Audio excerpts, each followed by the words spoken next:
Hello, everyone. Justin Snook here again from the Simon Fairfield Public Library, reading part 4 of Anthony H. Coppola's They Raced Horses on Main Street. Technically, we're still in part 2 of the book, but some of these chapters are way too long for me to read in one sitting. So here we are, actually, part 4 of the recordings. So anyway, here we go. We're reading about cemeteries today. The 5 cemeteries in Douglas are the resting grounds for the people who immigrated here from the centuries-old countries of Europe during the past 250 years. The Douglas Center Cemetery. This cemetery at Douglastown was set aside by the town as a burying ground back in the 1730s. Many Revolutionary War soldiers and early settlers are buried there. In the oldest part of the cemetery, just over the granite wall on the hilltop, there are slate stone markers, some of which were set there well over 125 years ago. There are epitaphs engraved on many of the stones, some with verses from the scriptures and others of a personal nature, all hopeful of life eternal. Often these old slate stones, which were about 3 inches thick, broke or became tilted. The stones were constantly repaired and set upright by the town whenever the need arose. However, in the early 1900s, the cemetery fell into disrepair due to lack of interest and neglect by the town. The owners of the lots and the residents of Douglastown, indignant about the disrespect for the dead, prevailed upon the Board of Selectmen to place the following article on the warrant for the annual town meeting of 1907. Article 24. Ask $100 for writing stones and other necessary work in the old cemetery at the center. Consideration of the article read as follows. Mr. Aldrich said that as many of the stones were the property of individuals, the town would have no right to touch them without the consent of the owners or the heirs. Wellington Balcombe said, it is a disgrace to the town for our forefathers to lie there with stones tipping over. Walter E. Cook said, if the stones were owned by the persons under them, I think the owners wouldn't object to their being righted. $100 was allowed for the purpose. A good-sized wall, about 2.5 feet thick and 3 to 4 feet in height, surrounds the old burying ground. Embedded in the granite tops of the walls are iron rings, appropriately spaced for tethering horses during funeral services. The tomb of the cemetery was dug in the hillside slope, with 5 granite steps leading down into it. An iron door opens into the interior, which has an iron floor and plastered walls. The tops and bottoms of the walls are stenciled, and on the farthest wall there are 3 circles, each about 16 inches in diameter, wherein which are printed verses from the scriptures. On top of the tomb sits a large capstone which is 10 feet wide, 12 feet long, and 14 inches thick, representing 140 cubic feet of granite weighing 12 tons. Not one of the quarries in town was able to cut and lift out a capstone of this size. The Blanchard Quarry in Uxbridge was the only one in the vicinity equipped for this. There the slab was cut and hoisted out of the quarry by a huge derrick and onto a stone boat, a sled with hardwood runners.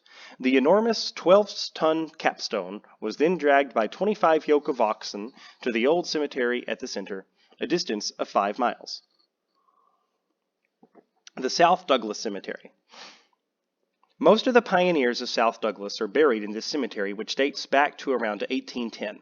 It is located 50 feet or so beyond the site where the Reformed Methodist Church once stood.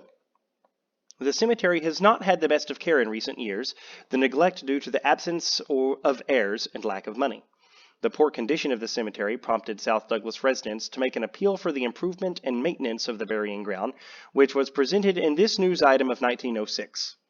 Persons in South Douglas are trying to form an association with the object to procure a fund for the permanent care of the cemetery in South Douglas, usually spoken of as the Tasseltop Cemetery. Some years since, when the grounds were in need of attention, money was raised by private subscription to clean out the brush, straighten the walls, and make other improvements. Now, the grounds need to be renovated again. It is anticipated that the people interested in the cemetery will join in an association to look out for it and to raise an endowment which may be used in the future. Pine Grove Cemetery. The oldest cemetery in the village of East Douglas, and the least discussed, is the town-owned Pine Grove Cemetery, which began in 1836. The cemetery was named for the beautiful grove of pine trees which stood on the grounds. Before the Catholic Church acquired the land in 1871 for a cemetery, its departed members were buried in a small section of Pine Grove. Also, a potter's field was set aside for the dead who went unclaimed, which is probably why there are so many unmarked graves there. In 1872, an issue of the Douglas Herald newspaper printed this criticism of town officials. The fence enclosing the cemetery here is in very dilapidated condition, a fact which causes considerable indignation. It was supposed that the selectmen would have given their attention to this matter last year, and placed the fence in a condition to keep stray cattle from entering the cemetery, which they have done in several instances, but nothing has yet been done, and the question is frequently asked, how long is the fence to remain in this condition? The news article brought results, albeit 5 years later in 1877, at which time the old cemetery across the river was improved. Avenues were cleared and other changes made which beautified the grounds. The owners of the lots were solicited and contributed to the general expense.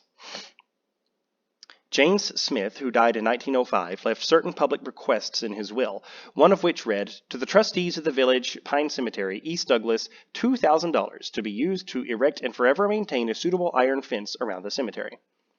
The trustees of the cemetery decided that a fence of wire, an iron product, would last longer than the old-fashioned fence of cast iron. They contracted for 1,200 feet of interlaced wire fence, 4.5 feet high, which was built on the 4 sides of the cemetery. Since the trustees did not spend all of the $2,000 on the fence itself, the remaining money was used for the maintenance of the fence in accordance with the terms of Mr. Smith's bequest. The Evergreen Cemetery. In 1855, Oliver Hunt and other prominent persons of Douglas purchased land on West Street in East Douglas for the purpose of creating a new private cemetery. The plan of the Evergreen Cemetery was laid out in 1857 by Josiah Brown, engineer. He plotted 292 lots, with space for additional lots to be 20 by 24 feet each. The design of the new cemetery shows grave sites carefully and expertly laid out in the many sections formed by the avenues and paths which crossed between them. The avenues were named Magnolia, Pine, Fir, Larch, Linden, and Friendship. The paths were named for flowers: columbine, crocus, pansy, tulip, and rose.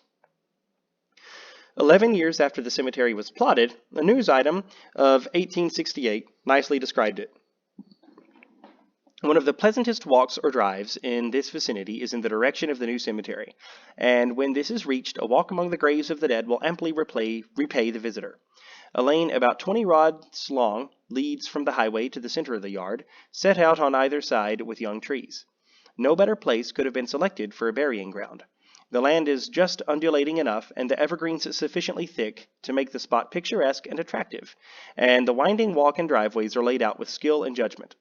Some of the lots have been quite tastefully ornamented, and a number of handsome monuments erected, among the most noticeable of which may be mentioned 2 bearing the names Bachelor and Morse, from the marble works W. H. Sanford of Webster.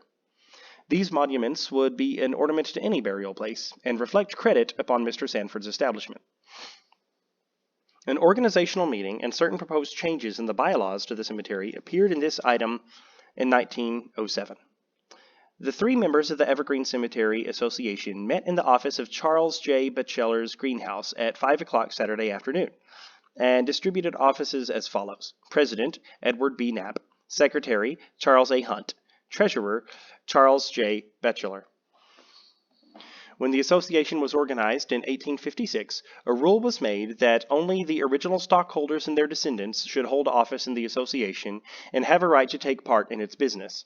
Another requirement was that these stockholders and descendants should be residents of Douglas. At present, the only men who answer these requirements are Mr. Hunt, Mr. Knapp, and Mr. Batchelor. Of these, Mr. Hunt alone is an original stockholder. These 3 have felt for some time that the business of the cemetery was too much to be shouldered by them, and they have wished to give owners of lots a right to participate in the direction of the cemetery. So they voted Saturday to call a meeting soon to draw up a new set of bylaws, the purpose of which will be to give membership in the association to the owners of lots. Mr. Batchelor said today that when the next annual meeting is called, an effort will be made to get the owners of the lots to come forward and participate in the organization. Under the present bylaws, Mr. Batchelor explained, a mere owner of lots cannot even say how a fence shall be set up around his property. The Catholic Cemetery. On Manchog Road is the St. Denis Catholic Cemetery, laid out on land purchased by the parish in 1871. Before the church acquired the property, there stood a large pine grove, which was a favorite picnic ground for many years. Before the dedication of the cemetery, the departed members of the church were buried in a section of the town-owned Pine Grove Cemetery. And that is all for cemeteries. When we pick up next time, we will be reading about dedications, observances, and celebrations. Thank you very much.